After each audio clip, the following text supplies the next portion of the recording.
चार धाम में बहुत ही महत्वपूर्ण धाम है केदारनाथ धाम। यहाँ एक 12.9 किलोमीटर का रोपवे बनाने का आज फैसला लिया गया है। ये पूरे प्रोजेक्ट का इस तरह के और भी कई प्रोजेक्ट्स लिए गए हैं जिनका एक नाम दिया गया है पर्वतमाला परियोजना। रोपवेज के प्रोग्राम्स का नाम दिया गया है पर्वतमाला परियोजना। जो बड़ा फायदा होगा वो ये होगा कि जो आज 8 से 9 घंटे की जर्नी है वो 36 मिनट्स की जर्नी हो जाएगी। चार धाम में बहुत ही महत्वपूर्ण धाम है केदारनाथ धाम। यहाँ एक 12.9 किलोमीटर का रोपवे बनाने का आज फैसला लिया गया है। करीब 4081 करोड़ 4081 करोड़ रुपीस का ये प्रोजेक्ट होगा। और जो 12 ज्योतिर्लिंग में से एक ज्योतिर्लिंग केदारनाथ जी है, वहां पर जितने श्रद्धालु भक्त जाते हैं उनके लिए चार धाम की इस यात्रा में एक बहुत बड़ा माइलस्टोन ये प्रोजेक्ट बनेगा। पिछले साल करीब करीब 23 लाख श्रद्धालु भक्त केदारनाथ जी पे गए थे, दर्शन के लिए गए थे भक्ति के भाव में। और ये प्रोजेक्ट जब बनेगा इसका जो टोटल टाइम लगता है आज वो टाइम सब्सटेंशियली कम हो जाएगा। और आज जो 2 महीने के आसपास श्रद्धालु जा सकते हैं वो टाइम पीरियड काफी सिग्निफिकेंटली बढ़ जाएगा। अगर आप देखें इसमें पर्वतमाला परियोजना, ये पूरे प्रोजेक्ट का इस तरह के और भी कई प्रोजेक्ट्स लिए गए हैं जिनका एक नाम दिया गया है पर्वतमाला परियोजना। रोपवेज के प्रोग्राम्स का नाम दिया गया है पर्वतमाला परियोजना। ये नेशनल हाईवे अथॉरिटी के अंतर्गत एक नई कंपनी बनी है, उस कंपनी की जिम्मेदारी दी है। और एक प्रोजेक्ट आपकी जानकारी में होगा, वाराणसी में भी एक प्रोजेक्ट इस कंपनी ने टेकअप किया था। ये 12.9 किलोमीटर का प्रोजेक्ट बनेगा उत्तराखंड टूरिज्म डेवलपमेंट बोर्ड और national highway logistics management limited, ये NHAI की सब्सिडरी है, इन दोनों कंपनीज के जॉइंट वेंचर से बनेगा। अभी जो रास्ता है उस रास्ते में और इसमें बहुत बड़ा डिफरेंस आ जाएगा। ये प्रोजेक्ट की डिटेल से आप फोटो ले सकते हैं और वैसे तो आपके साथ PPT शेयर भी किया जाता है हमेशा। लिखने में आपको सुविधा रहेगी, इसीलिए एक साथ सारे डिटेल्स यहाँ पे रख दिए। जो बड़ा फायदा होगा वो ये होगा कि जो आज 8 से 9 घंटे की जर्नी है वो 36 मिनट्स की जर्नी हो जाएगी। 8 to 9 आवर्स की जो जर्नी है that will become a journey of 36 minutes. और ये जो टेक्नोलॉजी इसमें लगाई गई है that is called 3S technology. इसमें 3 केबल होते हैं एक साथ। 3 केबल में एक केबल हॉलेज का काम करता है, 2 केबल उसको सपोर्ट करते हैं पूरे गंडोला का। और जो गंडोला है वो अपने आप में एक मिनी बस जैसा है। 36 लोगों के बैठने की कैपेसिटी, उसमें 36 लोगों के बैठने की कैपेसिटी, ऑलमोस्ट लाइक एक छोटी सी बस के जैसा है। अच्छा, बहुत स्मूथली, और ये बहुत सेफ टेक्नोलॉजी है। दुनिया के जो जाने माने टेक्नोलॉजी प्रोवाइडर्स हैं ऑस्ट्रिया के और फ्रांस के, उन लोगों के साथ मिलके इसको पूरे को डिजाइन किया गया है। बहुत बड़ा श्रद्धालुओं को तो बेनिफिट होगा ही होगा, और साथ ही साथ बहुत बड़ा जो लोकल बिजनेसेस हैं उनको भी बहुत बड़ा बेनिफिट होगा। लोकल यात्रियों की सुविधा के लिए जो लोग भी काम में लगते हैं उन सबको इसमें बहुत बड़ा बेनिफिट होगा।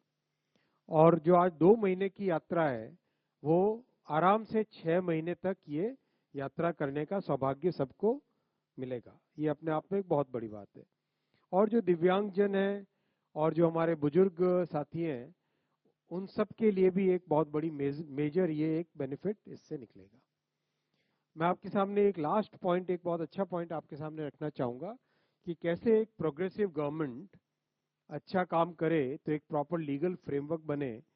तो उत्तराखंड सरकार ने रोपवेज के लिए एक प्रॉपर लीगल फ्रेमवर्क बनाया है, क्योंकि एक नई टेक्नोलॉजी है, नया मोड ऑफ ट्रांसपोर्टेशन है, तो उस फ्रेमवर्क के तहत इसका कंप्लीट ऑपरेशन मेंटेनेंस होगा। दूसरा प्रोजेक्ट इसी कड़ी में है, विरासत भी विकास भी का हेमकुंड साहिब का रोपवे। हेमकुंड साहिब भी अपने उत्तराखंड में ऋषिकेश से ऊपर जाते हैं, गोविंद घाट एक बेस कैंप है।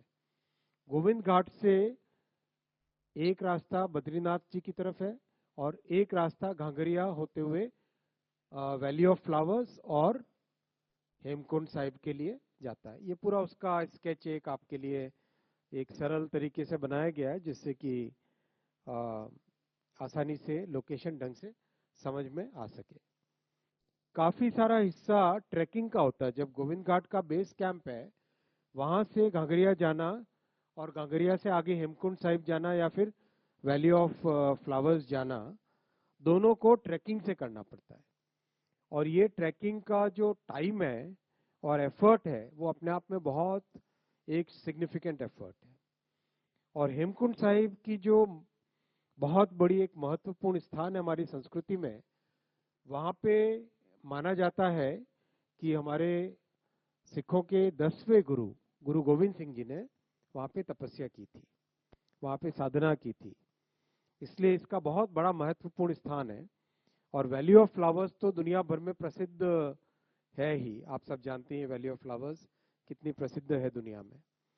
तो ये दोनों जगह को इस प्रोजेक्ट से बहुत एक सिग्निफिकेंट हमारे देश भर से श्रद्धालु भक्तों को, टूरिस्ट को, सबको जाने का बड़ा मौका मिलेगा।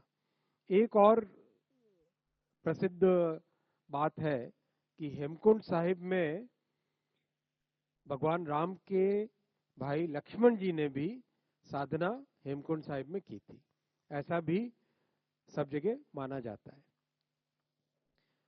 अब जिस तरीके से अभी हेमकुंड साहिब में जैसे पिछले साल करीब करीब 1,77,000 लोग गए, और जितना लोगों को जाने में इंटरेस्ट है, उससे लगता है कि ये प्रोजेक्ट के होने के बाद में 10 गुना बढ़ जाएगा, ऐसा स्पष्ट दिखाई देता है। ये प्रोजेक्ट के सारे डिटेल्स हैं जो कि आपको पीपीटी के साथ दे दिए जाएंगे। हाँ, पीपीटी सबके साथ शेयर करते हैं ना हम। मेजर जो होगा वो आप देखो, जो आज वो थोड़ा गलत लिख दिया, 4 to 5 डेज है, सॉरी माय बैड, मेरी मिस्टेक है। 4 to 5 डेज की जगह 10 घंटे में नहीं,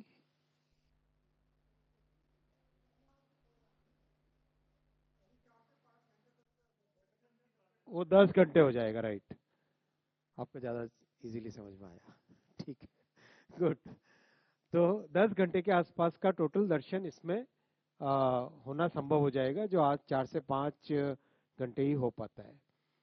अफोर्डेबल रहेगा, बहुत एक सिग्निफिकेंट रिडक्शन इन टाइम रहेगा।